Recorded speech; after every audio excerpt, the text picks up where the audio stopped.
Welcome back to the Team to Beat Miami Heat basketball channel and the Miami Heat Zone podcast. My name is Amir, and I am joined by Martel. What's up, Martel? How are you doing tonight?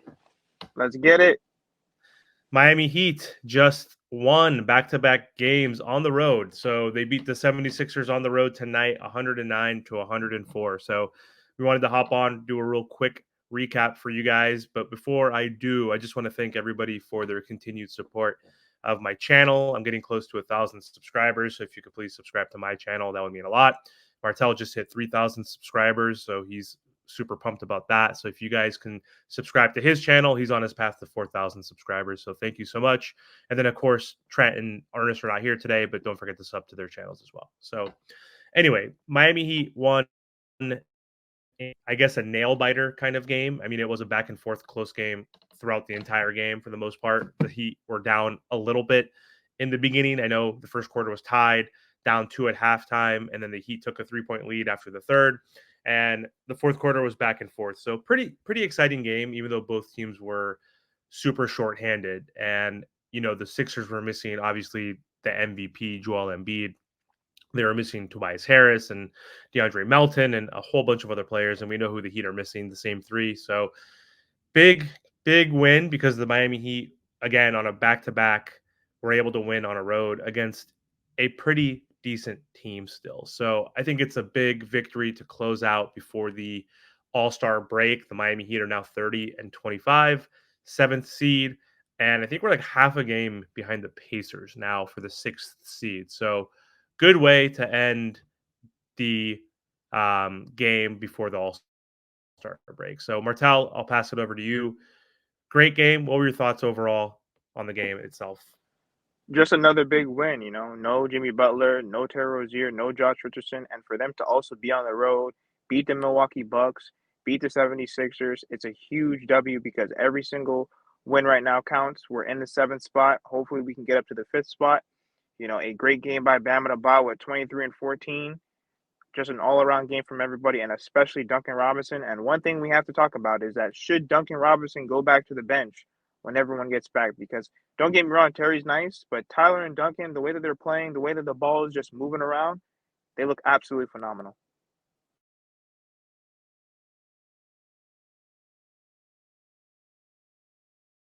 Sorry, I'm on mute. Do you think Terry Rozier would be willing to sacrifice and go to the bench when he comes back after he's healthy? Spo has to do whatever it takes to win games and for the offense to flow its best. Because think about it, it's a shame that when people are out, that's when our offense is clicking on all cylinders. We're putting up points, like 109 points. Like, what do we have yesterday? Like 120? So whatever it takes for this Miami Heat team to win, that's what I want to do. I don't care if Jimmy Butler has to come off the bench. If we win the game, if we continue to push through the first, second, and third round, that's all I care about and get out of the play-in. Yeah, definitely. I mean, it's just so funny when we're short-handed, as Spo yesterday was saying, don't say that in front of the guys. They'll piss them off, but we are obviously short-handed, and we play with more urgency, which is pretty damn annoying, right? This team is just so up and down with its consistency all throughout the year, especially offensively. Defensively, they'll have their moments where they have lapses and whatnot, but they've been playing a lot better on that end. And I think that's why we've won, 6 out of the last 8 games or so after we've had that disastrous 7-game losing streak, which made us free fall in the standings. But right now, we're still within striking distance of the 5th seed. And I don't know. Yeah. Like Spo is stubborn when it comes to his rotations. Like he's always willing to tinker and give some guys opportunities, but that's only when injuries at specific positions. So I don't know. I think Terry, it would maybe make sense to just sacrifice him and put him on the bench because he's the odd man out. Like he's the new guy, and we can give him the keys to owning that sixth man kind of role and spot. And, he could break down starting lineup defenders, right? And crush those types of players, not specifically since he's been on the Heat, but when he was on the Hornets, averaging 24 points, he'll get more shots, more opportunities. And I think he's going to have more spacing in a sense where Jimmy and Bam, if he's not playing with them directly, then they're operating in the paint, in the mid range, where he likes to go downhill. So I think that would be beneficial for him to come off the bench with like a Caleb and a Hawkes or whoever it may be, and Kevin Love, and be the anchor. And so one more stat I want to give real quick before I pass it back to you, Martel. But Duncan, 20 points tonight, right? And he scored 20 points on, let me look at that, 7-11 shooting, 5 for 7 from three. He was 5 for 5 from three until he missed two difficult ones in the fourth quarter.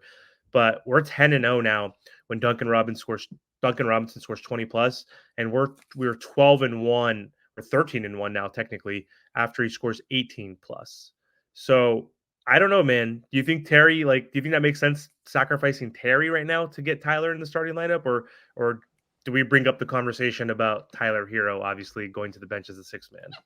Well, the biggest thing right now is since Terry Rozier has the sprained knee, I still don't think he'll be ready by the time the All-Star break is over, which is fine. We're going to continue to have this Miami Heat team roll. Start Tyler Herro, start Duncan Robinson, and then, like I said, then we'll start to tweak around. But I'm the biggest proponent when guys are on just like an elite run, full of confidence, hitting all their shots.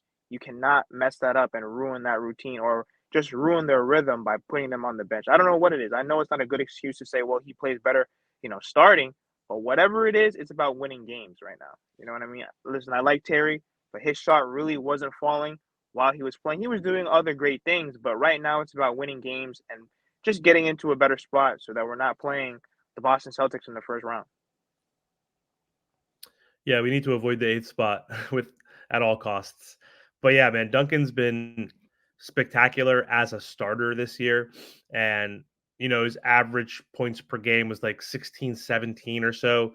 While he was starting, it's dropped pretty dramatically and he's been pretty inconsistent off the bench. But for some reason, when he's in that starting lineup right now, and I think it has to do a little bit with playing next to Bam Adebayo, he just seems more confident and his 3-point shot is more crisp. And that pick and roll with Bam is awesome because the beginning of the game, both team came out on fire, especially the Sixers. They were 9 for their first 11 shots and 3 for 4 from three. And the Heat were shooting like 7 for 10 or 11 also. And in that first 2 minutes or so of the game, Duncan Robinson was playing pick and roll with Bam Adebayo, and he had 2 alley-oops to Bam Adebayo. So huge pick and roll opportunity with Duncan on the floor. And then, of course, Tyler and Bam are pretty good in the pick and roll as well, or the pick and pop. So I think that's good for Bam having both Tyler and Duncan on the floor because he's able to get into that mid range, that post up move he likes to do now with that like Hakeem dream shake, back to the basket type move. And if he gets double teamed, then he has more shooters around him to shoot, right? So, I mean, him and Jimmy need more shooters around them. I don't think we need necessarily another kind of ball handler like a Terry Rozier on the court. And it just doesn't seem like it's working with Tyler and Terry effectively. Not saying it can't work, but I don't know, man. I like Duncan out there. He's playing really well. Tyler played well tonight too, even though he kind of pissed me off a little bit in that fourth quarter. But hey, we don't win this game without Tyler Herro. 23 points, 7 board, 7 assists, but I think it was 1 for 8 from three, and he took a couple bad shots in that, which we can get into. But what are your thoughts on Tyler tonight? The biggest thing for Tyler here tonight is that he started getting to the rim. He started creating rim pressure, and that's the thing because, during the offseason, he said he wanted to get to the free throw line. He wanted to actually get to the rim, make more layups. That's what he did tonight because when his shot's not falling, he has to realize, you know what? Let me just be a decoy. Let me do the mid-range game. Let me try to get to the rim. Let me try to get to the free throw line. That's how you catch rhythm.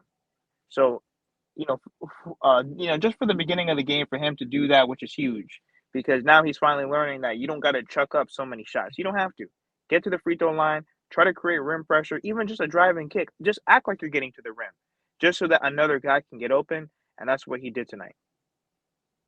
Yeah, his handles are looking a little more crisp too. He's just dribbling a little bit better, getting to the paint specifically this game. And I think the big factor here was no Joel Embiid, obviously with the rim protection, and so huge having what was his name, Paul Reed starting in, who actually played really good, which was frustrating that he was able to get like 17 or 18 on Bam tonight, which is unfortunate. But Bam played good overall defensively, so no complaints there. But he was getting downhill to your point. And it's kind of funny though, because he did get fouled and had 3 free throws in the first quarter.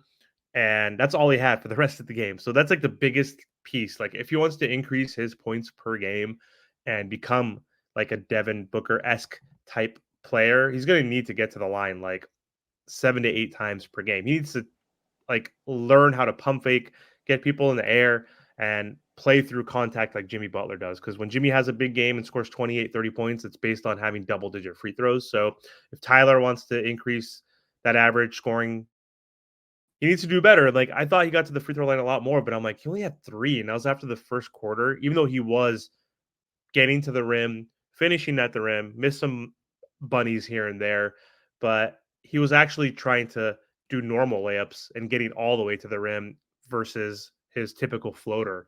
So good to see him take some easier mid-range shots this game. He did take the most shots, 23, which is quite a lot. He shot 44% from 2, which is good, but he was just 1 for 8 and at 3. And he had some kind of boneheaded shots, I think, in the fourth quarter specifically. So as the Heat like to do, they're very torturous, and they were up by 8 with a minute or less left in the game. And then we had a turnover by Tyler Herro, a bad pull up jump shot with like 10 seconds left on the shot clock by Herro, and I think it was a goaltending by Bam, which brought them within 3. But we were able to hold on to the lead and win by 5, which was, again, a huge victory for the Miami Heat on the road.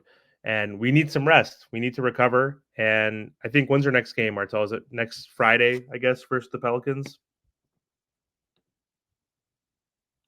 I think Yeah, that's it, right?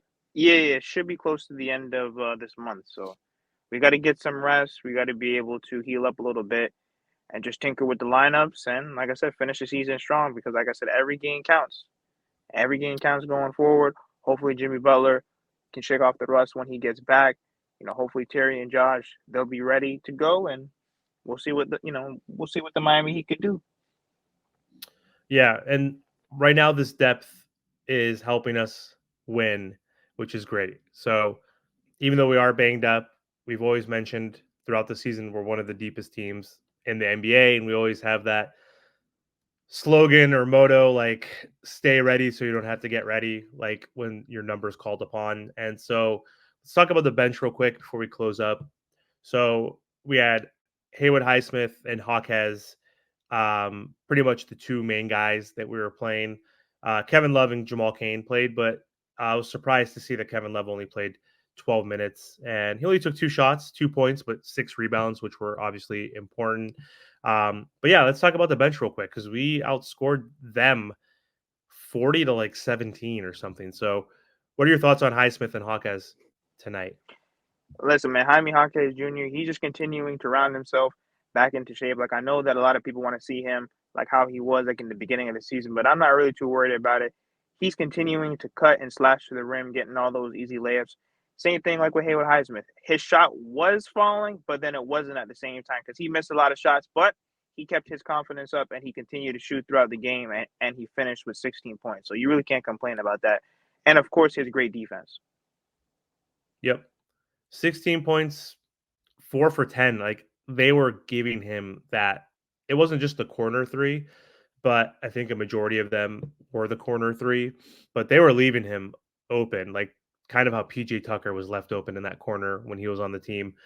And, he missed the first 3 or so. And I think the announcer said he's missed 13 of the last 14 threes in the span of a few, like 3 or 4 games. And luckily he hit his next 2, but I'm not going to complain if he shot 4 for 10. He shot 40%. Not necessarily want Haywood to take 10 3-pointers. He took the most threes on the team tonight, but that's the looks that he was getting, and he hit 40% of them, and that's huge.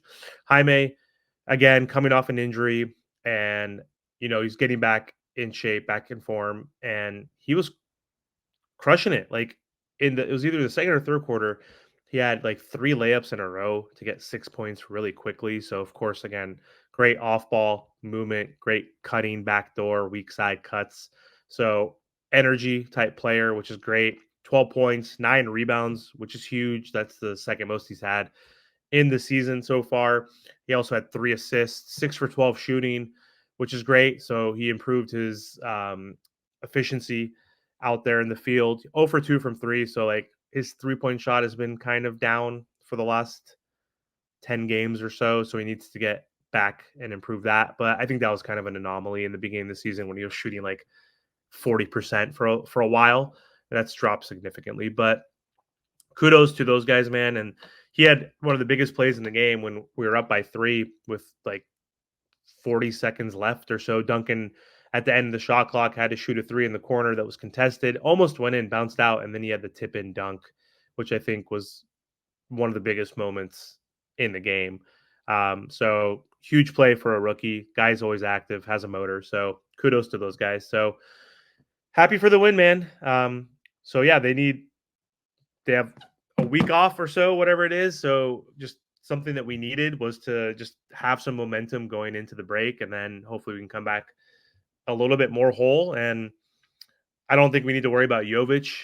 Talking about him in the rotation, as we saw tonight, he kind of came back down to earth and didn't really play a lot. But I think there's going to be a real conversation about when Terry and Jimmy come back in about Duncan Robinson and his role in the starting lineup. So we'll see what happens. But anyway, anything you want to end on, Martel?